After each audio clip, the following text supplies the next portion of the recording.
What's going on, everybody? I hope everyone is doing well. I just want to say thank you guys so much for 600 subs. That's more than halfway to our goal of 1K. I've had a great time covering this season so far, and it's just been really fun having you guys check in and having your support, having some people to talk basketball with. It's been everything to me. So thank you guys so much. Let's get on this road to 1K. Let's get into this game though. The Celtics come away with another win against a decent Hawks team. I can't even call them good because of their record, but they're battling, trying to turn their season around. The final score of this game though was 125 to 117. My initial takeaway from this game is that the Celtics are able to get it done in different ways.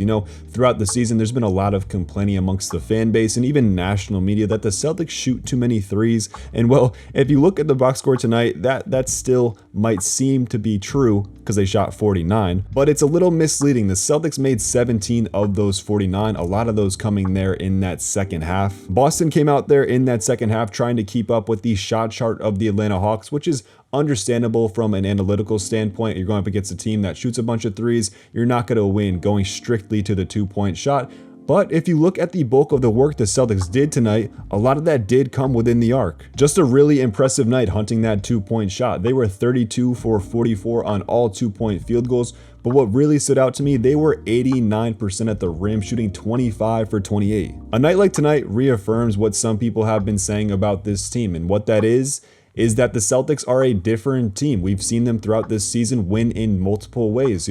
They might chuck up a lot of threes, but that's what their personnel is equipped to do. They are stacked with a bunch of above league average shooters, but they don't always need to rely on that to win. A night like tonight shows that they're able to get to the rim and finish at an extremely efficient clip.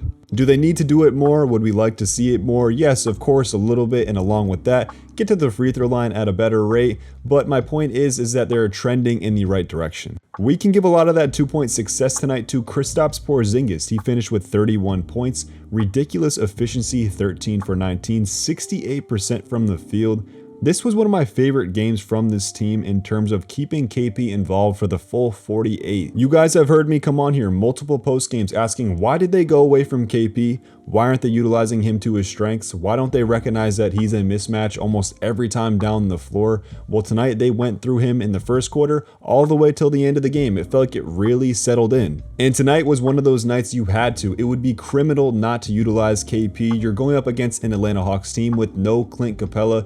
The tallest guy on the floor in that starting unit was Onyeka Okongwu, who's 6'10", a decent defender, physical. But at the end of the day, Kristaps Porzingis is just taller than everybody. 7'3", 5 inches taller than his primary defender. And if he gets the switch like he did a lot tonight, the second biggest guy out there for the Hawks was Saddiq Bey or Jalen Johnson, 6'8". There was a bunch of mismatches tonight running through Porzingis, and it was great to see him being utilized. I feel like I could run through every starter's individual performance tonight and go on a tangent about what they did well. Maybe not so much Tatum. It was a subpar game from him, settling for too many threes. He took a total of 13.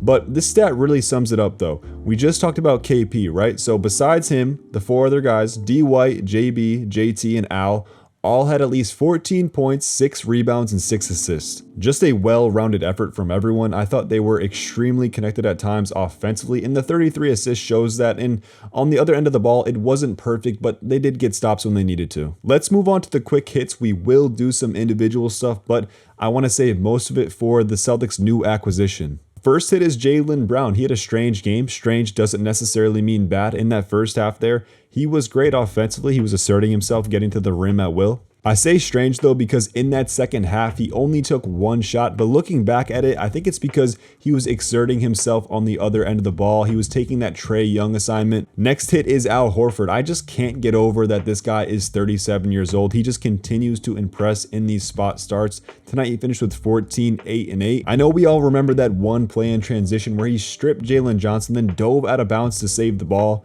This guy is 37, sprinting back in transition, putting his body on the line. It just speaks volumes about his desire to win. And lastly, D White showing up as Mr. Fourth Quarter, hitting 4 threes within those 12 minutes.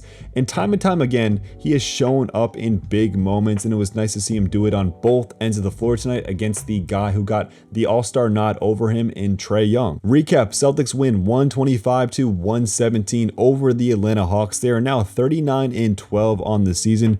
5 games up on Cleveland, 6 up on Milwaukee, 6 up on New York, 8.5 up on Philadelphia. Celtics are running away with this number 1 seed. Let's talk about this trade and this new acquisition. Today, the Celtics acquire Xavier Tillman from the Memphis Grizzlies in exchange for 2 second-round picks and Lamar Stevens. Tillman's offensive game isn't great. All of the numbers are pretty bad, but I think we could say the same about any other big man that can't create too much offense on his own and is missing their star point guard like the Grizzlies are this year. But he's not here to score. What I'm really excited about is what he can do defensively. Today, I watched tape on this guy guarding everybody 1 through 5 from Jokic to Tyrese Halliburton. He has a high IQ, great in pick and roll, physical, gets in the passing lanes, decent shot blocker, and I'm pretty sure he's the only guy in the league playing 20 minutes or less that averages a combined 2 blocks and steals. He's just a tough physical body, 6'7", 245, and I think he replaces what Grant did defensively